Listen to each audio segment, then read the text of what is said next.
L'association citoyenne de Saint-Pierre ne décolère pas. Depuis plusieurs années, elle se bat pour que l'espace public reste public.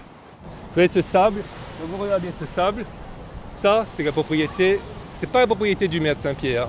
Ça c'est le patrimoine, c'est créé par les coraux, donc nos petits animaux ici, c'est la propriété du peuple. C'est public, ça doit rester public.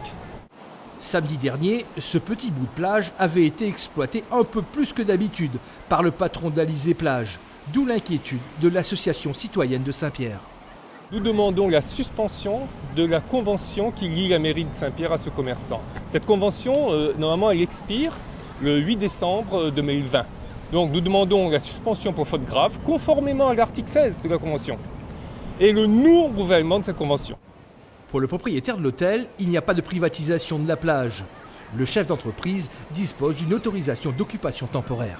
On a une AOT depuis 1995 qui nous a été renouvelée à plusieurs reprises et qu'on a eu pour 12 ans jusqu'en décembre 2020 pour l'instant. Quant à la réception de samedi dernier sur la plage, elle avait un caractère exceptionnel. Avant même de faire quoi que ce soit, parce que c'était une base nautique, j'ai d'abord demandé cette autorisation de pouvoir installer donc un confort plage. Cette autorisation m'a été donnée et m'a été renouvelée depuis 1995, c'est-à-dire que ça fait quand même des lustres, quoi. Et là maintenant, on dirait qu'on est toujours à regarder ce que je vais faire, si je vais mettre une table, une chaise. L'hôtelier dit répondre aux souhaits des touristes qui, aujourd'hui, veulent des hôtels pieds dans l'eau. Mais qu'en pense le public? Ça veut dire que la plage, elle est privée. Donc voilà. C'est ça qui me gêne. Je dis, c'est à tout le monde. Après, lui voit son intérêt aussi.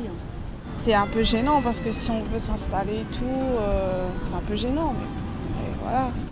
Les AOT sont encadrés par la loi. L'exploitant ne peut pas faire n'importe quoi. Le droit français est clair. La mer et la plage font partie du domaine public maritime qui est inaliénable. Entendez que personne ne peut en devenir propriétaire.